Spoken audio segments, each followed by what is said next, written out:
সুপ্রিয় দর্শক, আমি খান মোহাম্মদ রুমেল স্বাগত জানাচ্ছি সম্পাদকীয়তে।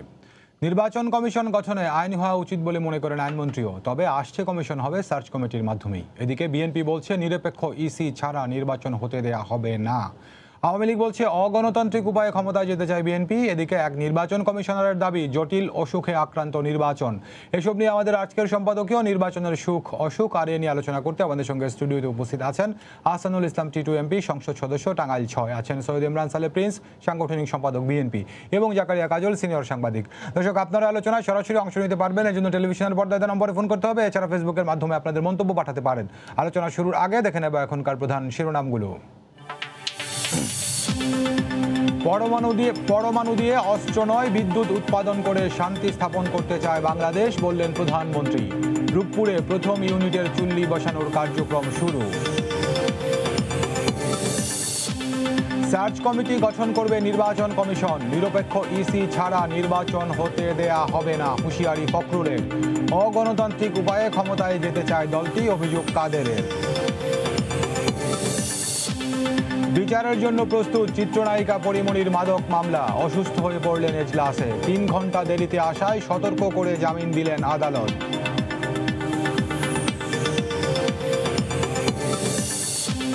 দু একদিনের মধ্যে 12 থেকে 17 বছর বয়সীদের টিকার আওতায় আনা হবে। দেয়া হবে ফাইজার মডার্নার টিকা, জানালেন স্বাস্থ্যমন্ত্রী। প্রতি মাসেই গণটিকা ক্যাম্পেইন। এবং বেসরকারি পর্যায়ে আবারও বাড়ল এলপিজির দাম। 12 কেজি সিলিন্ডারে 226 টাকা বাড়িয়ে 1259 টাকা নির্ধারণ, রোববার থেকেই কার্যকর।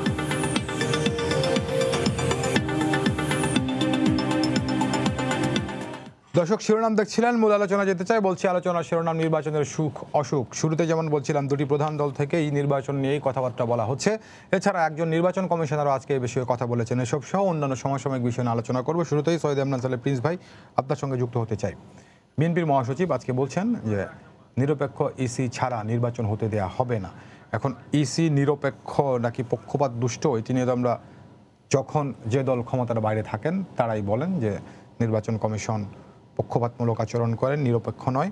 আবার এখন আপনারা বাইরে, আপনারা বলছেন, এর আগে অন্য দল বাইরে থাকলে তারাও বলছে। এই প্রেক্ষাপটে আবার আজকে আইনমন্ত্রী বলেছেন যে আইন হওয়া উচিত বলে তিনিও মনে করেন, আপনারাও বিভিন্ন সময় বলেন। কিন্তু এবারে যেহেতু সময় খুব বেশি হাতে নেই আইন করার জন্য, এবং করোনা পরিস্থিতিও একটি কারণ ছিল আইন না করতে পারার জন্য, তো এবারে সার্চ কমিটির মাধ্যমেই হবে।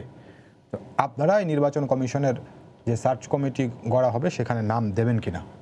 ধন্যবাদ আজকের এই শোতে আমাকে আমন্ত্রণ জানানোর জন্য, এবং একই সাথে আমার সাথে স্টুডিওতে যারা আলোচক হিসাবে উপস্থিত রয়েছেন তাদেরকেও শুভেচ্ছা জানাচ্ছি, দর্শক শ্রোতাদেরকেও শুভেচ্ছা।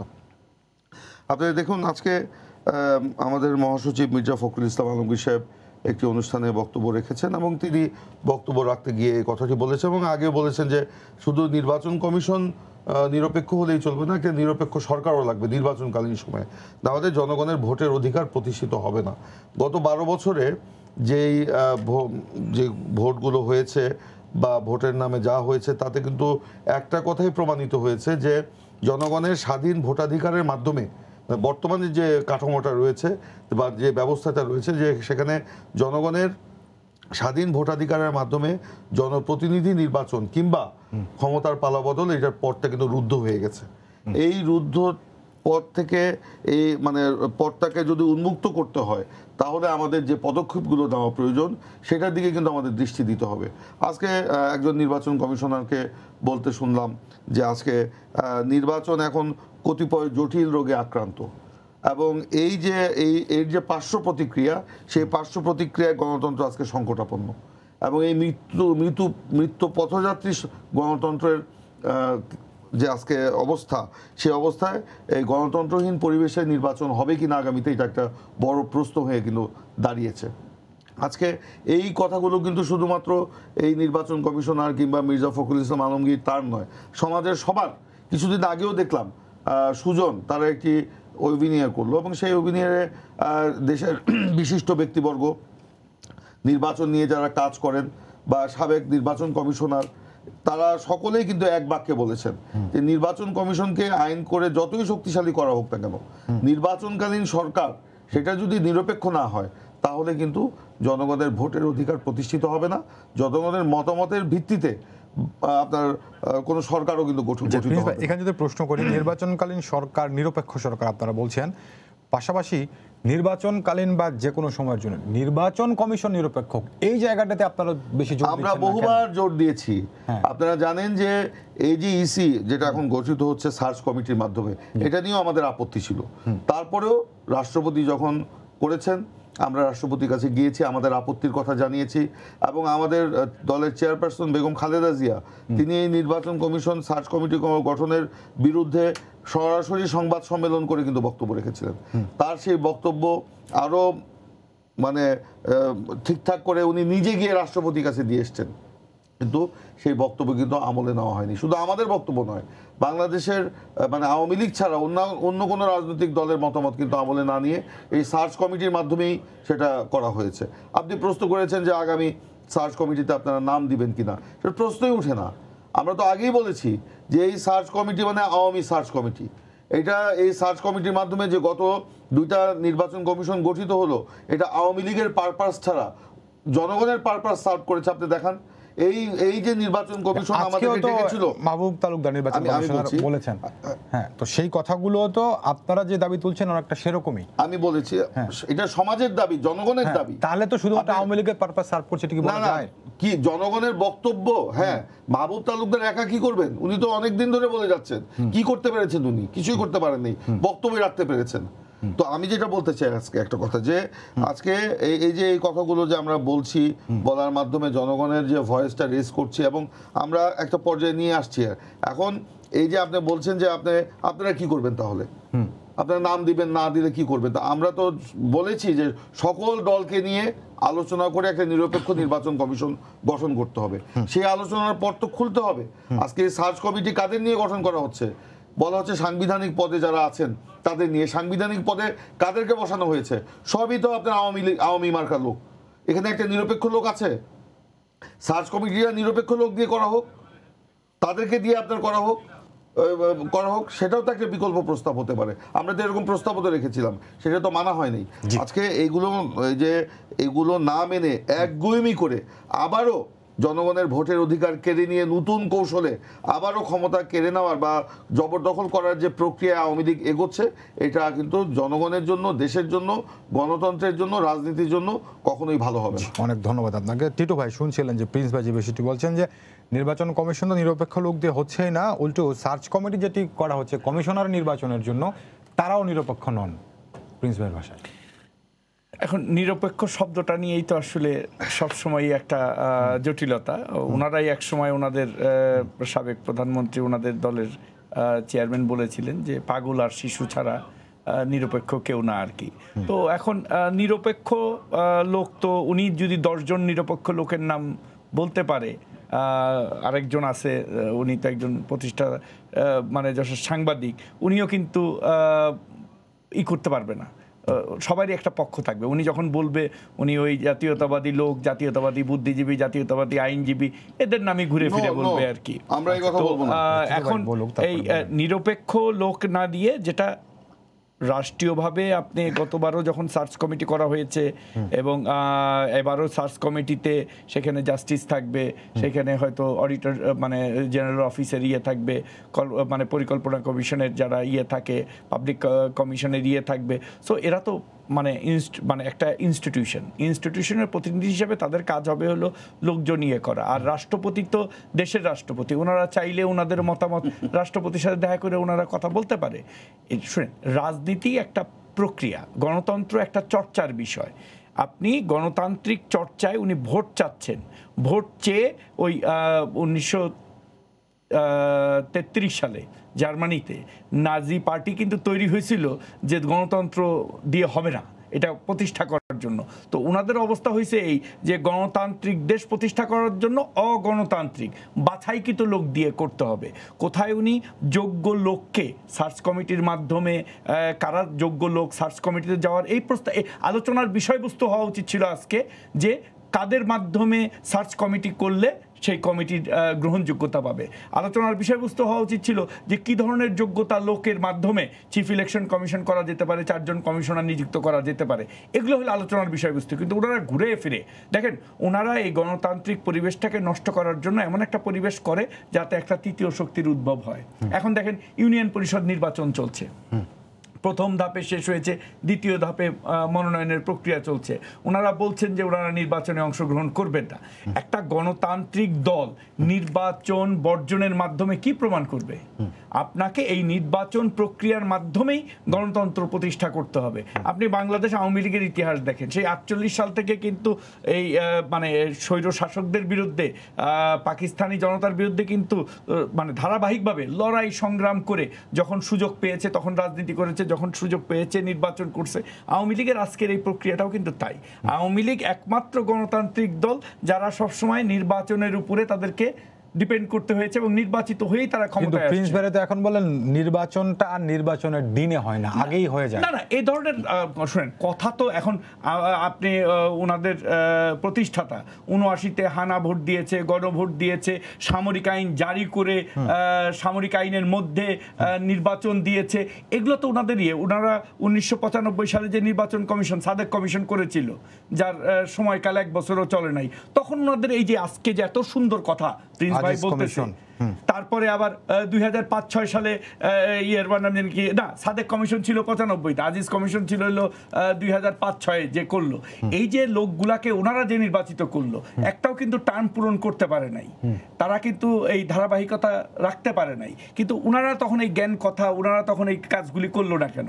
যখন ওনাদের রাজনীতিটা হইল ক্ষমতায় যাওয়ার, ওনাদের লক্ষ্য উদ্দেশ্য রাজনীতির চর্চা না। ওনারা দলীয়ভাবে এটা বললে ওনারা খুব মাইন্ড করে যে ওনাদের দলের মধ্যে গণতন্ত্র নাই, ওনারা দলের মধ্যে চর্চা করেন। আজকে দেখেন মাননীয় প্রধানমন্ত্রী, আমাদের সভানেত্রী, এই যে আমাদের তৃণমূল পর্যায়ে আমরা আমাদের প্রত্যেকটা ইউনিয়নে গণতান্ত্রিকের মাধ্যমে আমরা তৃণমূল থেকে মতামত নিয়ে 3 জন লোক সিলেক্ট করে উপজেলা জেলার মাধ্যমে এখন পার্লামেন্টারি বোর্ডে আমাদের আসছে, সেখান থেকে যাচাই বাছাই হয়ে নির্বাচন। এটাই তো প্রক্রিয়া গণতন্ত্রের।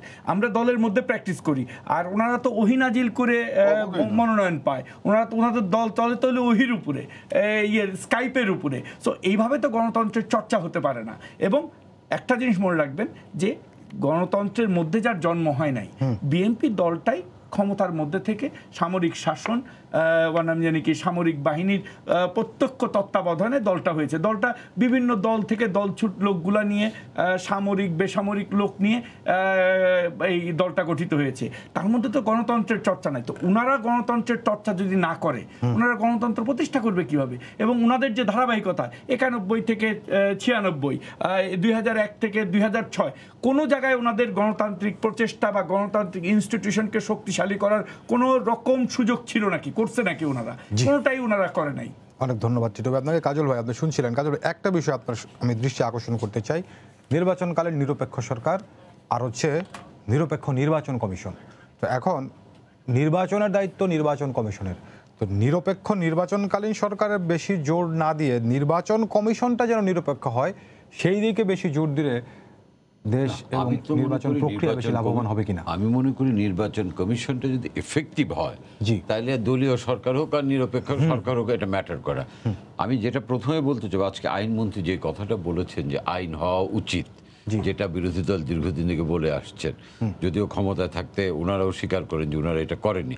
আমি আইনমন্ত্রী অনুভূতি এবং অনুভবকে ইতিবাচকভাবে দেখি। আমি কিন্তু আপনার এখানেও বলেছি, অন্য টকশোতেও বলেছি যে মুখে যে যাই বলুক, সরকারের মধ্যেও কিন্তু বিষয়টা নিয়ে একটা চিন্তা চলছিল, যার একটা প্রতিফলন হয়তো আজকে আইনমন্ত্রীর কথা। আইনমন্ত্রী তো আর অকস্মাৎ কিছু বলেননি, এই জাতীয় একটা চিন্তা ভাবনা চলছে এবং আমি এটাকে অত্যন্ত ইতিবাচকভাবে দেখতেছি। এবং আইনমন্ত্রী যে যুক্তিটা দেখিয়েছেন যে সময় কম এবং করোনা কাল ইত্যাদির কারণে এবার এটা করানো যাবে না, উনি কিন্তু ভবিষ্যতের পথটা খোলা রেখেছেন। আমি কিন্তু মনে করি যে এইটাও একটা ইতিবাচক দিক। আর প্রিন্স ভাইয়ের একটা কথা আমার কাছে খুব ইতিবাচক মনে হচ্ছে, এতদিন তো ওনারা কিছু এখন সার্চ কমিটির নামই শুনতে পারতো না, আজকে কিন্তু উনি একটা খুব পজিটিভ কথা বলেছেন যে সার্চ কমিটিটা নিরপেক্ষভাবে হতে পারে। আমি বলছি তো এটাও কিন্তু ওয়ান স্টেপ ফরওয়ার্ড বলে আমি মনে করি।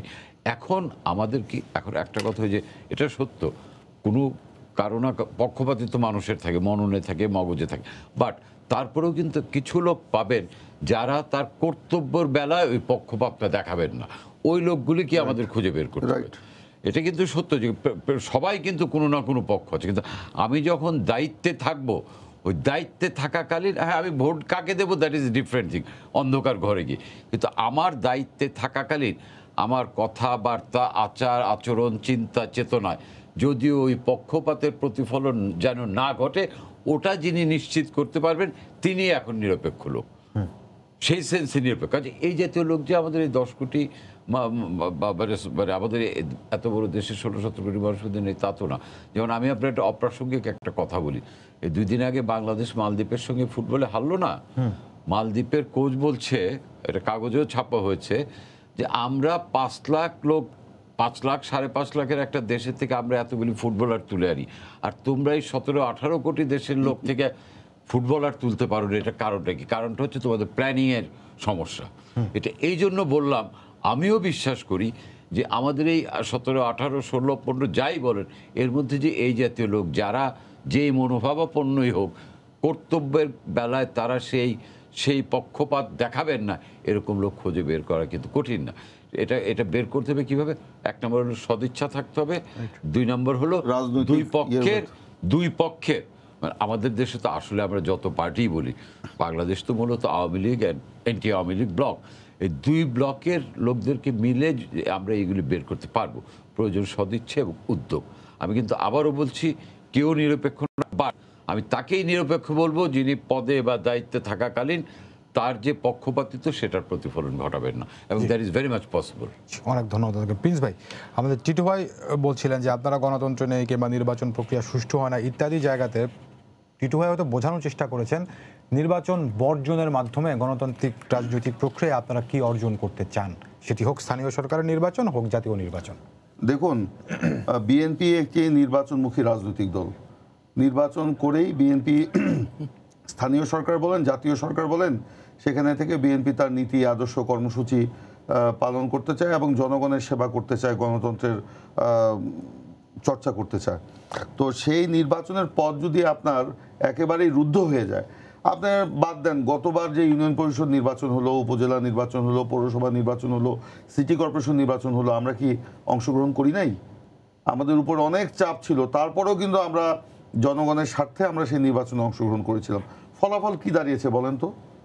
সেই নির্বাচনে কি আমরা স্বাধীনভাবে আমাদের কর্মকাণ্ড পরিচালনা ছিল, যাওয়ার না যাওয়ার নির্বাচনে? কোনটা বলছেন অনেক চাপ ছিল আপনাদের উপর, নির্বাচনে যাওয়ার না, নির্বাচন না করার চাপ ছিল আমাদের। আমাদের নেতাকর্মীদের চাপ ছিল, আমাদের সমর্থকদের চাপ ছিল যে এখানে নির্বাচন করে কি হবে, কিন্তু আমরা গিয়েছি। আবার ইউনিয়ন পরিষদ নির্বাচনে আমরা দেখছি যে আপনাদের স্থানীয় তৃণমূলের নেতারা অনেকে অংশ নিতে চান। আমি আসছি, এটা আমাদের জানা নেই এটা, আমি আসছি। এখন যে জিনিসটা ওনারা বলছেন যে এই আপনি আমি যে কথা বলছিলাম, আমি আসলে লাইনটা অন্যদিকে চলে গেল, যে সেই নির্বাচনে আমরা মনোনয়ন দিয়েছি। উনি বলেছেন আমাদের নির্বাচনের মনোনয়ন প্রক্রিয়াটা কিন্তু স্বচ্ছ ছিল না। আমরা আমাদের তৃণমূলের ভোট করে আমরা আমাদের মনোনয়ন দিয়েছি, আমাদের দলকে নির্দেশনা দেওয়া হয়েছে এবং ফর্ম দেওয়া হয়েছে, সেখানে আপনারা সকলের মতামত নিয়ে যে সুপার ফাইভ, মানে মনে করেন যে একটা ইউনিয়ন পরিষদ নির্বাচন হবে, ইউনিয়নের প্রেসিডেন্ট, 1 নম্বর ভাইস প্রেসিডেন্ট, সেক্রেটারি, 1 নম্বর জয়েন্ট সেক্রেটারি, অর্গানাইজিং সেক্রেটারি, তারা সিগনেচার করে সেটা জেলায় পাঠাবে, উপজেলায় পাঠাবে, উপজেলার প্রেসিডেন্ট সেক্রেটারি সিগনেচার করে সেটা জেলায় পাঠাবে, জেলার প্রেসিডেন্ট সেক্রেটারি সেখানে উপস্থিত থেকে মতামত নিয়ে সেটা কেন্দ্রে পাঠাবে, একজনের মনোনয়ন দিয়ে কিন্তু চূড়ান্ত করে সেইটাকে আমরা দিয়েছি। হ্যাঁ, এই প্রক্রিয়ায় 2-1টা ভুল থাকলে, কোনো যদি অভিযোগ উত্থাপন করে যে না এটা আমাদের মতামত নেওয়া হয়নি, সেটা আমরা ফেরত পাঠিয়েছি আমাদের দলের কেন্দ্রীয় সাংগঠনিক এবং সহসাংগঠনিক সম্পাদকদেরকে দিয়ে, সেটা পাঠিয়ে সেখানে আবার মতামত নিয়ে তাদের নির্বাচন জাতীয় নির্বাচনে মনোনয়ন নিয়ে আপনাদের দলের আমি আসছি একটার পর একটা আমি শেষ করি। ওনারা যে বলেন যে আমরা মতামত নিই না, এই যে গত 1 মাস যাবত আমাদের প্রায় 850 মতামত নেওয়া হয়েছে দেশের বর্তমান পরিস্থিতিতে আমাদের কি করণীয় একটা বিষয়ের উপরে। আমরা আমাদের দলের নেতৃবৃন্দের মত নিয়েছি, পেশাজীবী নেতৃবৃন্দের মত নিয়েছি, এখন আরেকটি প্রক্রিয়ায় যাব, সেখানে আমরা মত নিব। সকলের মতামত নিয়ে আমাদের কর্মপন্থা নির্ধারণ করেছি। উনি বলে দিলেন বিএনপিতে গণতন্ত্র চর্চা হয় না, টিটু ভাই বলে দিলেন। তো এইটা কি গণতন্ত্র চর্চার নমুনা না? আমাদের এই যে লালমনিরহাটে আমরা দেখলাম, আপনারা বিভিন্ন চ্যানেলে দেখেছেন, এখন তো আসলে সম্মেলন করারও কোনো জায়গা পাই না, কিন্তু যতটুকু স্পেস আছে ওর মধ্যে দিয়ে আমরা চেষ্টা করি আমাদের গণতন্ত্রকে চর্চা করি।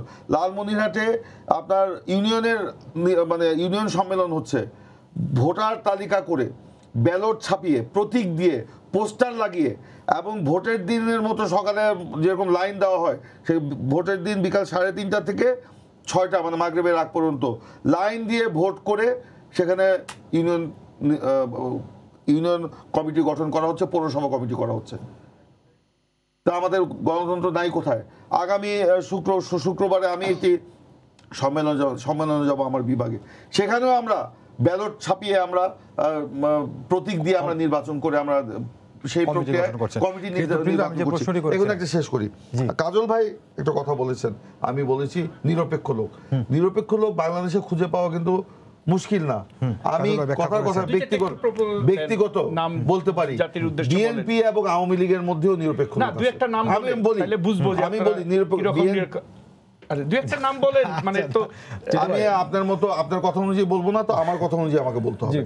আমি বলতে পারি যে বিএনপি এবং আওয়ামী লীগের মধ্যেও অনেক লোক আছে, যদি তাদের উপর রাজনৈতিক কোনো হস্তক্ষেপ না থাকে, তাদেরকে যদি এক জায়গায় বসিয়ে দিয়ে বলা হয় যে সামনে সুষ্ঠু অবাধ নিরপেক্ষ নির্বাচনের জন্য আপনারা একটা নিরপেক্ষ নির্বাচন কমিশন গঠনের জন্য নাম প্রস্তাব করেন, আমার দৃঢ় বিশ্বাস ওই সকল নেতৃবৃন্দ একটি নিরপেক্ষ লোকের নাম কিন্তু দিতে পারবে। দু একটা নাম নিয়ে আলোচনা করি না, আমি এখানে না এখানে আপনার কথা স্পিরিটটা আমি বুঝতে পেরেছি। যেটা আমাদের কাজল ভাই বললেন জি, যে তাদের প্রতি আস্থা রাখতে হবে, তাদের প্রতি রাখতে হবে। কার উপরে আস্থা রাখেন এটি তো আমরা খুঁজে পাচ্ছি না। আমরা জনগণের উপর আস্থা রাখি। আমরা সার্চ কমিটি তো জনগণ করবে না। না না, তিনজন লোকের নাম বলেন না, কমিটির নামে যা করেছেন এটা জনগণ দেখেছে। কিন্তু ভাই প্লিজ আমার কথার মধ্যে কথা বলবেন না, আপনার কথার সময় আমি কথা বলি নাই, প্লিজ আমার কথার মধ্যে কথা বলবেন না প্লিজ ভাই বলুন। তো যেটা করা হয়েছে, এই যে বলা হচ্ছে নির্বাচন কমিশন শক্তিশালী এফেক্টিভ, এই গত দুইটা নির্বাচন কমিশন কি এফেক্টিভ ছিল? আমরা নির্বাচন কমিশনে আমরা তো স্টেক হোল্ডার, আমরা নির্বাচন কমিশনকে আমরা বহুবার গিয়েছি, প্রস্তাব দিয়েছি, আইন করেছি, আমাদের দলের মধ্যে কমিটি গঠন করে সকল নেতৃবৃন্দের মতামত নিয়ে বিভিন্ন পেশায় যারা নেতৃবৃন্দ আছে তাদের দ্বারে দ্বারে গিয়ে বুদ্ধিজীবী বিশিষ্ট ব্যক্তি, বিএনপি করে না, তাদের মতামত নিয়ে আমরা কিন্তু এটি প্রস্তাব দাঁড়া করিয়ে আমরা কিন্তু নির্বাচন কমিশনে আমরা গিয়েছি। সেসব অনেক প্রস্তাব কিন্তু আমাদের বিরুদ্ধেও যায়, কিন্তু সেই প্রস্তাবও আমরা দিয়েছি। একটি প্রস্তাব গ্রহণ করেছে নির্বাচন কমিশন, আপনি বলেন, আওয়ামী লীগের ছাড়া। আমাদের না, শুধু এই যে জাতীয় পার্টি যারা তাদের অনুগত বিরোধী দল, তারাও যে প্রস্তাব দিয়েছে তাদেরও একটি প্রস্তাব গ্রহণ করেছে।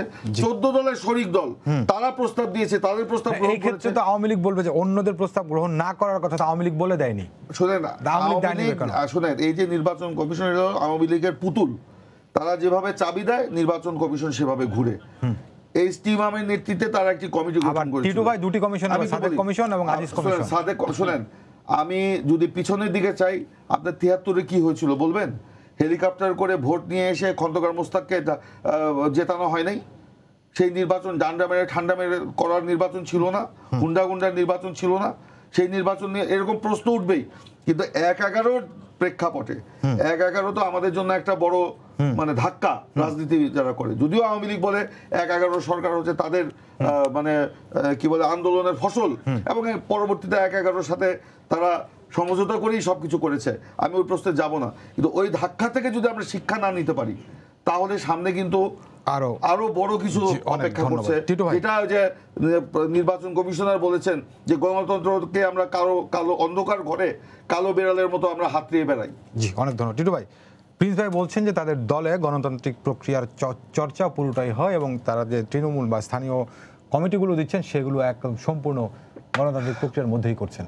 পল্টনের অফিসে ওনাদের নেতাকর্মীরাই হাসবে, পল্টনের অফিসে বসে থাকে এই কমিটির জন্য, আর কিভাবে কমিটি হয় ওনাদের নেতা, আমরা তো বসে থাকি না, ওনাদের নেতা কর্মীরাই বসে থাকে, ওনাদের নেতা কর্মীরাই হাসবে। এই ব্যাপারে আমি আর আসলে আলাপই করতে চাই না। ওনারা যদি গণতন্ত্রের চর্চা করে এবং ওনারা যদি একটা গণতান্ত্রিক দল হয়, এটা দেশ জাতি এবং ওনাদের নেতা কর্মীরা ভালোবাসে, এইটা নিয়ে আমি আর কমেন্ট করতে চাই না। শুনেন, একটি দল গঠিত হয়েছে সামরিক শাসকের হাতে, মিলিটারি ইন্টেলিজেন্সের মাধ্যমে বিভিন্ন জায়গা থেকে লোক নেওয়া হয়েছে। 2007-এ কিভাবে ক্ষমতায় এসেছেন? আপনাদের সাধারণ সম্পাদক আব্দুল জলিল সাহেব লন্ডনে টেলিভিশনে বলেছে একটি গোয়েন্দা সংস্থার সাথে সমঝোতা করে আপনারা নির্বাচনে জিতেছেন, এবং আপনাদের এমপি কারা হয়েছে, ক্যাবিনেটে কারা ছিল, তার অনেকে ওটা ঠিক করে দিয়েছে। টিটু ভাই একটু শুনি। তো ওনারা এইভাবে কিন্তু ক্ষমতায় গেছে। আমি উনি ঘুরে ফিরে অন্য জায়গায় যাই। 91 থেকে 96-তে ওনাদের দল যখন শাসনভার ছিল, শুনেন, জনগণ কি দেখতে চায়? জনগণ দেখতে চায় যে আমরা যে কাজগুলি গত 12 বছর করছি, somebody will do it better. উনারা তো যখন জনগণ যখন বিচার করে, নির্বাচন দেন একটা দেখো, জনগণ যখন বিচার করবে তখন দেখবে যে ওনারা 91 থেকে 96 কি করছে, ওনারা 2001 থেকে 2006 অবশ্যই জনগণ দেখবে। আপনি তো একটা চাকরিও যখন দেন তখন তার বায়োডাটা, সিভি, তার এক্সপেরিয়েন্স দেখেন যে আগে কি করতেন। তো ওনাদের কার্যক্রম আমরা জানি। শুনেন, আর জনগণ ভোট দিলে, জনগণ ভোট যদি ওনাদের পক্ষে যদি থাকো তাহলে ওনারা তো রাস্তায় নেমে। ভোট মানে গোপন ব্যালটই একমাত্র প্রক্রিয়া না। ওনারা এটাকে বারবারই করতেছে। শুনেন, জনগণ যদি ভোটটা দিতে পারে রাস্তায় নেমে আসবে, রাস্তা থেকে উঠবে না। রাস্তায় নামার মতো অবস্থা আপনারা তৈরি করেন না। আপনারা গায়েবী মামলা, কি বাকি রেখেছেন? হত্যা কি বাকি রেখেছেন? আপনারা কি বাকি রাখছিলেন? আমি তো এটাই বুঝতে পারি না। 2001 থেকে 2006 কি করেন নাই আপনারা? জনগণের বিচারের ভাগ ছেড়ে দিলাম, ওটা জনগণের। তো আমার বক্তব্য যে জিনিসটা সেটা হলো যে আমরা প্রাতিষ্ঠানিক যে প্রতিষ্ঠানগুলি আছে, মানে আমাদের সাংবিধানিক প্রতিষ্ঠান যেগুলো আছে, এগুলাকে শক্তিশালী করার জন্য যে কোনো ধরনের গণতন্ত্রের যদি আপনি প্র্যাকটিস করতে চান, যেটা উনিও বললো যে আমার এই প্রতিষ্ঠানগুলোকে কিভাবে শক্তিশালী করব, এটা নিয়ে আলোচনা হইতে পারে। এটা নিয়ে করব না। শুনেন, আপনার ক্যাপাসিটি থাকা লাগবে যে আমি করব না, দেখাইয়া দিব। ওনারা আপনারা তো সেটা গ্রহণ করেন নাই। আপনারা যদি পারেন জনগণকে নিয়ে মাঠে নামতে, আমরা তো প্রস্তাব দিয়েছিলাম শক্তিশালী করার জন্য, আপনারা তো সেগুলো গ্রহণ করেন নাই। আপনারা তো এখন বলতেছেন যে যাবেন না, যেন না, 2014-তে যান নাই, তাতে কি আসে গেছে? দেশ কি পিছিয়ে গেছে? দেশে কি যাচ্ছে? আপনারা তো সরকার পরিবর্তন হবে না, স্থানীয় হবে না। আপনারা কেন যাচ্ছেন না? ঘুঘুতুবি খেয়ে যাও ধান, ধান খেতে যাবে না। ভাই একটু বলো, লোকাল গভর্নমেন্ট আপনারা যাচ্ছেন না কেন? গেলে আপনাদের যে ভোটার পার্সেন্টেজ হবে, এটা আপনাদের মনোবল ভেঙে যাবে। আপনারা জানেন যে আপনারা 20% আপনাদের লোক নির্বাচিত হচ্ছে, জামানত হারিয়েও। আচ্ছা বলুক টিটু ভাই, শেষ করুন। তারপর এটা হলো যে আপনাকে ওনারা যে জিনিসটা করতেছে সেটা হলো পরিবেশটাকে একটা গুমট পরিবেশ তৈরি করতেছে। ওনারা আবার একটা পরিবেশ তৈরি করতেছে যেখানে অপশক্তিরা সুযোগ পাবে। গণতান্ত্রিক ধারাবাহিকতা বজায় রাখার জন্য ওনাদের উচিত গণতন্ত্রের চর্চা করা। এখানে আমার একটা প্রশ্ন, আপনি যেটা বলছেন যে অগণতান্ত্রিক শক্তিকে সুযোগ করে দেওয়ার জন্য কিংবা গুমট পরিবেশ তৈরি করছে, বিএনপি নির্বাচনকে সামনে রেখে তাদের দাবির কথা বলছে, কমিশন নিরপেক্ষ লোকদের গঠনের কথা বলছে, সেখানে গুমট হওয়ার আশঙ্কা কেন? না, এটা নিয়ে না, ওনারা এটা নিয়ে আলোচনা করতেছে না। কিন্তু ওনারা কিন্তু ওনারা বলছে নিরপেক্ষ কমিশন না হলে। এগুলো তো এখনো উনাকে বললাম যে ভাই 3টা লোকের নাম প্রস্তাব করেন, 10টা লোক নিয়ে আমরা বসি। 2006 সালে বাস্তবায়ন করতে পারবেন? 2006 সালে রাষ্ট্রপতি কেন তত্ত্বাবধায়ক সরকারের প্রধান হইতে হইল? লোকে খুঁজে পাওয়া যাচ্ছিল না, কারোর নামে দুইজন একমত হয় না। সো এই মানে দেশটা আপনি দেখেন স্বাধীনতার সপক্ষ এবং স্বাধীনতার বিপক্ষের শক্তি এমন ভাবে ডিভাইডেড হয়ে গেছে। মৌলবাদী শক্তি এবং এই যে আমরা ধর্মনিরপেক্ষ যে শক্তিটা, এই জিনিসগুলো ডিস্টিংক্ট হয়ে গেছে। এক দল স্বাধীনতার পক্ষে আছে, আর একটা দল বিভিন্ন সময় স্বৈর শাসকের মাধ্যমে, বিভিন্ন অপশক্তির মাধ্যমে শক্তিশালী হয়ে তারা একটা পরিবেশ তৈরি করেছে যেটা বারবার গণতান্ত্রিক ধারাবাহিকতাকে নষ্ট করে। সো এই জায়গা থেকে আমরা বের হয়ে আসতে চাই। অনেক ধন্যবাদ কাজল ভাই। এর আগে আপনি যে কথাটি বলছিলেন যে আমাদের 16 কোটি 17 কোটি মানুষের মধ্যে এরকম নিরপেক্ষ এবং যোগ্য লোক পাওয়া তো অবশ্যই সম্ভব, কিন্তু এই রাজনৈতিক দলগুলোর মধ্যে অবিশ্বাস কিংবা দূরত্বের জায়গাটা যে এত বেশি, একজনের প্রস্তাব আরেকজনকে মানবে বলে মনে হয়? তত্ত্বাবধায়ক সরকার মানে কি? দুঃখিত, তত্ত্বাবধায়ক সরকার মানে তো একজন আরেকজনকে বিশ্বাস করে না বলেই তো তত্ত্বাবধায়ক সরকারের উদ্ভব বা জন্ম, যাই বলেন। আজকে যদি রাজনীতিবিদরা পরস্পরকে বিশ্বাস করতো তাহলে তো এই কনসেপ্টই আসতো না। আমি ওনাকে বিশ্বাস করি না, উনি আমাকে বিশ্বাস করে না বলেই তো আপনাকে আনতে হচ্ছে আবার। এটা কিন্তু রাজনীতিবিদদের জন্য আমি মনে করি গৌরবের বিষয় না, নাম্বার 1, তাই না? পরিস্থিতির কারণে হচ্ছে, কিন্তু গৌরবের বিষয় না। আর আমার একটা ধারণা কি জানেন, এই টিটু ভাই বা প্রিন্স ভাইদের মতো এই প্রজন্ম কিন্তু আমি আশা করি রাজনীতিটাকে অন্যদিকে ড্রাইভ করবে। সনাতন যে রাজনীতি দোষ চাপা নোতানি এই অতীত না ঘেটে আমাদের প্রত্যাশা, আমরা যারা সাধারণ মানুষ, আমরা যারা ভোটার, আমরা চাই এই যে যারা নূতন প্রজন্ম আসছেন তারা কিন্তু একদম মাঠ থেকে উঠে এসছেন। তারা কিন্তু হুট করে মানে কারো স্থলাভিষিক্ত হননি। টিটু ভাইয়ের কথা বলেন আর প্রিন্স ভাইয়ের কথা বলেন, তারা কিন্তু একদম ছাত্র জীবন থেকে করে করে এসছে। তো এদের মতো যারা আছে তাদেরকে দলগুলির উচিত সামনে নিয়ে আসা, বিভিন্ন দলের ডিসিশন মেকিংয়ে নিয়ে আসা। তাহলে আমার ধারণা, এটা আমার ব্যক্তিগত ধারণা, ওনারা ডিফার করতে পারে, তাহলে হয়তো এখন যে চাপানুতে চলছে এগুলোর মধ্যে একটা হয়তো গুণগত পরিবর্তন আসবে। নাম্বার 1। নাম্বার 2, আমি যেটা মনে করি, আমি প্রথমেই বলেছি যে তত্ত্বাবধায়ক সরকার যে অবিশ্বাসের ফসল, এটা রাজনীতিবিদদের জন্য কোনো গৌরবের বিষয় না। আগামী যে নির্বাচন হবে, হ্যাঁ, এই যে যেমন একটা কথা আছে না, খুব একটা সহজ কথা আছে যে রাজনীতিতে শেষ কথা বলে কিছু নেই। আজকে প্রিন্স ভাই যেটা এখানে একেবারে ডেড এন্ড বলতেছে, কালকে হয়তো আলোচনার মাধ্যমে এটা হয়তো একটা ওই যে টানেলের এন্ডে একটা লাইট তো দেখা যেতেও পারে, তাই না? তো এই জন্য কিন্তু দুই পক্ষকে এগিয়ে আসতে হবে। আমি আবারও বলছি, আমি কিন্তু অনেক আগে বলছি, গভর্নমেন্টও যে খুব কমফোর্টেবল বা এটা করবোই না এমন, গভর্নমেন্টের মধ্যে যে একটা পজিটিভ থিঙ্কিং আছে। আজকে কিন্তু আইনমন্ত্রীর কথা এটা বোঝা গেছে, উনি হয়তো একবারই বলে দেন কালকেই করুন, বাট একটা এভিনিউ তো উনি ওপেন করলেন, তাই না? একটা এভিনিউ তো ওপেন করলেন যে না, এটা হওয়া উচিত, এবার পারিনি, আগামীতে পারবো। তো প্রিন্স ভাই যেটা বলছেন না এখনই, আমি মনে করি এই জাতীয় আলোচনাগুলি যত হবে বরফ গলবে। এবং বিএনপিতেও ওনারা তো রিজনেবল, কেউ তো আর একে রিজিট না, তাই না? পরিস্থিতির কারণে রাজনীতিতে অনেক কথা বলতে হয়, এই কথাগুলি আবার চেঞ্জ হয়। Let us hope for the best, যে এই চেঞ্জটা যাতে পজিটিভ হয় এবং সরকারের যে মনোভাব, এটারও এই যেটা আজকে আইনমন্ত্রী বললেন, এটার আলোকে হয়তো অনেক কিছু হতে পারে। প্রিন্স ভাই, এই মত বিরোধিতার মধ্যেও ইতিবাচক পরিবর্তন আমরা দেখবো কিনা, কাজল ভাই এটি বোঝানোর চেষ্টা করেছেন। শুনেন, ইতিবাচক পরিবর্তন আসতে পারে, আমরা তো খোলা মনেই কথাগুলো বলছি। আপনি নির্বাচনটাকে নিরপেক্ষ করেন, নিরপেক্ষ করতে গেলে কি কি দরকার আপনি সেটা নিয়ে আলোচনা হতে পারে। এবং এইটা আজকে এই যে নির্দলীয় নিরপেক্ষ সরকার এবং নিরপেক্ষ নির্বাচন কমিশন জনগণের প্রাণের দাবি। আপনার কাছে আমি পয়েন্টটা ভুলে গেছি। আমাদের নির্বাচনে যেটা ওনাদেরও কমপ্লেন বা সবার কমপ্লেন, নির্বাচন করে নির্বাচন কমিশন, বাট রিটার্নিং অফিসার হয় জেলা প্রশাসক। আমাদের নির্বাচন, আমাদের কিন্তু প্রত্যেকটা জেলায় নির্বাচন কার্যালয় আছে এবং উপজেলায় আছে। এই জন্য আমি মনে করি যেই সরকার আসুক, টোটাল নির্বাচন কমিশনটাকে এমনভাবে জনবল দিয়ে শক্তিশালী করতে হবে, একদম রিটার্নিং অফিসার, প্রিজাইডিং, সব কিছু তারাই করবে। এটাও কিন্তু ওয়ান স্টেপ ফরওয়ার্ড। আপনি দেখেন, ভারতে আপনার যে দলীয় সরকারের অধীনে নির্বাচন হচ্ছে না, সেখানেও কিন্তু প্রশ্ন আছে, কিন্তু সেই প্রশ্নগুলো কিন্তু এরকম না। দিনের ভোট রাতে করার প্রশ্ন কিন্তু আসে না সেখানে। তো আজকে আমরা সেই জায়গায় যেতে পারিনি। আজকে কাজল ভাই বললেন যে আইনমন্ত্রী বলেছেন, আমি আসলে উনি কি বলেছেন আমি পুরোপুরি পড়িনি বা জানিও না। এখান থেকে যা বুঝলাম, বলেছেন এখন এই আইন করা সম্ভব না, এখন সার্চ কমিটির মাধ্যমে হবে, পরবর্তীতে উচিত। এটা ঠিকই আছে, আমরা করি নাই বলে আমরা এখন হবে না তা না। এর আগে তো তত্ত্বাবধায়ক সরকারের বিধান সংবিধানে ছিল না, পরবর্তীতে হয় নাই। তো এরকম তো অনেক ঘটনা ঘটেছে, এখন হবে না কেন? হতেই পারে। তাহলে কি এখন এই সার্চ কমিটির মাধ্যমে যে আপনার নির্বাচন কমিশন হবে, তাদের অধীনে কি নির্বাচনটা হবে? সেটা কে মানবে? আজকে প্রথম কথা হলো, যেইভাবেই করেন না কেন, আপনাকে নিরপেক্ষ লোক দিয়ে এই নির্বাচন কমিশনটা গঠন করতে হবে। নিরপেক্ষ লোক দিয়ে যদি গঠন না করা হয়, তাহলে এই আলোচনার কোনো প্রয়োজন নাই, বা এই যে আপনারা তর্ক বিতর্ক করছেন কোনো প্রয়োজন নেই। জনগণ ভোট দিতে পারে এরকম একটা পরিস্থিতিতে নিয়ে আসেন। জনগণ তো ভোটের উপর থেকে আস্থা হারিয়ে ফেলছে, ভোটের উপর থেকে, ভোটের দিক থেকে মুখ ঘুরিয়ে দিচ্ছে। এটা তো বাস্তবতা। এই যে আপনার যে 2 দিন আগে বা 3 দিন আগে যে ঢাকাতে একটা কাউন্সিলর নির্বাচন হলো, সেখানে কি দেখেছেন আপনি? কত পার্সেন্ট ভোট? নির্বাচন কমিশন বলছে 20%, আমাদের কাছে হিসাব 10%ও না। সেখানে যারা নির্বাচিত হয়েছে সবাই জামানত হারিয়েছে, যারা পার্টিসিপেট করেছে সবাই জামানত হারিয়েছে, এবং যিনি পার্টিসিপেট করেছেন তিনিও নাকি জামানত হারিয়েছেন। কেমন করে হয়?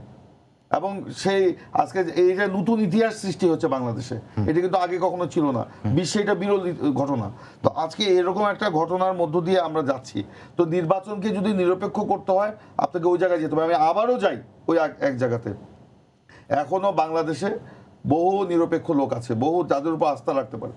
আমি সার্চ কমিটিও বলবো না, এটি বুঝতে পেরেছি। রাজনৈতিক দলের নেতৃবৃন্দকে বসায় দেন, কোন রাজনৈতিক চাপ ছাড়া, আরেকটা বিষয় পিছুটান ছাড়া, ছোট্ট করে- তারাই বের করবে। খুব ছোট করে জানতে চাই আপনার কাছে, স্থানীয় সরকারের নির্বাচনে যখন কোনো দল অংশ নেয়, স্থানীয় যারা নেতাকর্মীরা আছেন, ইউনিয়ন কমিটি, উপজেলা কমিটি কিংবা পৌরসভার কমিটি, নির্বাচন সামনে এলে তাদের মধ্যে একটা চাঙ্গা ভাব তৈরি হয়, একটু কি বলে যে দলটি একটু গতিশীল হয়। তো বর্জন করে আপনারা কি অর্জন করতে পারবেন? বর্জন করে অর্জনের যে বিষয়টা আপনি এখানে আনছেন, জি। আপনি ধরেন আমরা যদি যোগ দিয়ে কি অর্জন করতে পেরেছি, আমরা যোগ দিয়ে অর্জন করতে পেরেছি মিথ্যা মামলা, গায়েবী মামলা, আপনার গ্রেফতার, বাড়িতে বাড়িতে আতঙ্ক, ওই রাতের বেলা মুখে কালো কাপড় দিয়ে ঢেকে হুন্ডা করে এসে বলছে এই তুই কালকে ভোট কেন্দ্রে যাবি না, নৌকায় না ভোট দিয়ে তার খবর আছে, তোর ভোট হয়ে গেছে, তোর যাওয়ার দরকার নাই।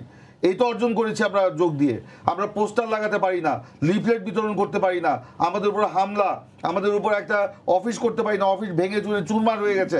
গত পৌরসভা নির্বাচন আমরা করেছিলাম, আমি একটা অভিজ্ঞতার কথা বলি। আমার পাশের এলাকা ছিল ফুলপুর, আমার বাড়ি তো হালুয়াঘাট, ফুলপুর হচ্ছে নির্বাচন। আমি নিজে বিএনপি সাংগঠনিক সম্পাদক, আমি ফুলপুরে আমার দলের প্রার্থী নির্বাচনী প্রচার অভিযানে গিয়েছিলাম।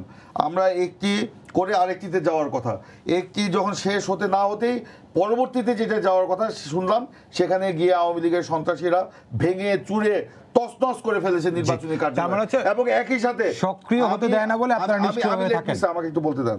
আমি ওই ফুলপুরে ওখানে থাকতেই একই সাথে 9 ওয়ার্ডের 7টি কার্যালয় ভাঙচুর হলো।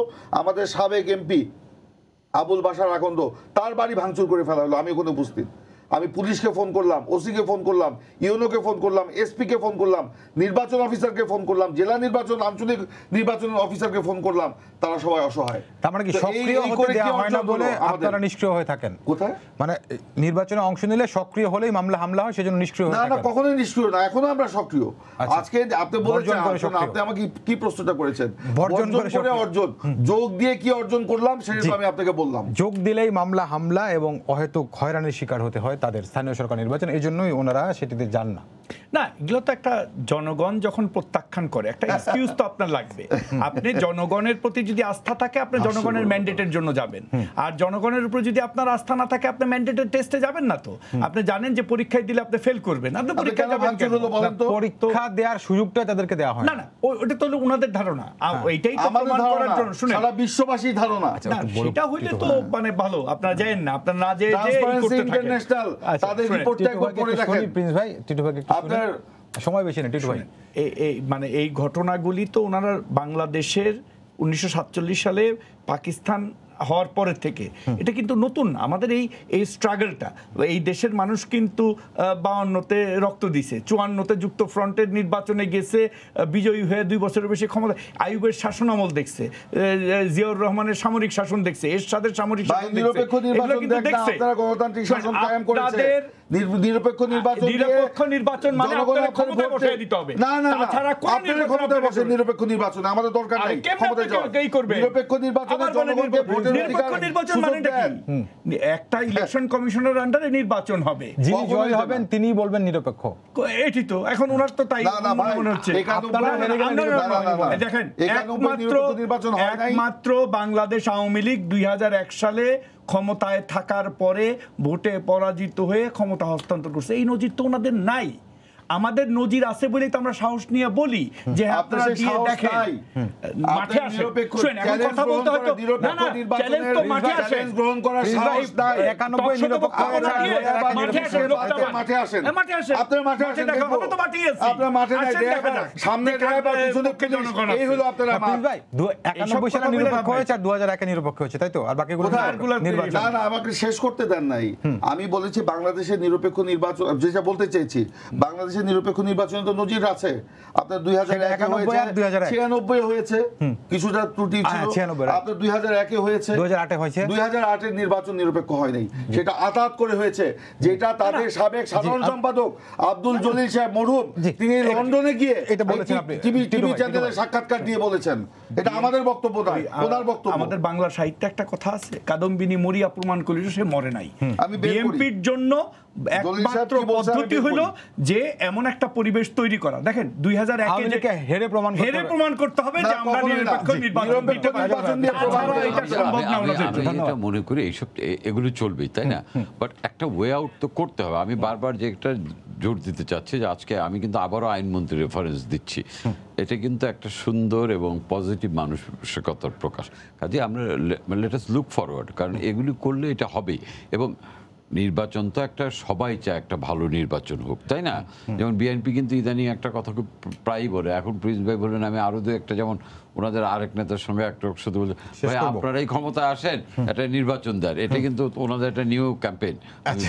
কাজে আমি মনে করি দুদল মিলে, বাংলাদেশের লোক আছে এবং আন্তরিকতা থাকলে দুদল মিলে একটা ভালো সার্চ কমিটি করতে পারবে, যেটা একটা ভালো নির্বাচন হবে। যত দলীয় সরকার, আপনি যদি নির্বাচন কমিশন ভালো হয়, কোনো সরকারি কিছু করতে পারবে না, একটা সুষ্ঠু নির্বাচন হবে। Let us hope for that. এবং আমার দুই দলের প্রতি, বিশেষ করে প্রিন্স ভাইদের প্রতি অনুরোধ হবে, এই ব্যাপারটা নিয়ে চিন্তা করেন যে কিভাবে এটা করা যায়। না, আমরা সেটি আশা করি। প্রিন্স ভাই, আমাদের সময় শেষ হচ্ছে। আপনাদের তিনজনকে অনেক ধন্যবাদ। দর্শক, আপনাদের সবাইকে ধন্যবাদ জানিয়ে শেষ করছি আজকের সম্পাদক। আগামীকাল আবারও দেখা হবে রাত 10টায়। দেখার আমন্ত্রণ রইল। শুভরাত্রি।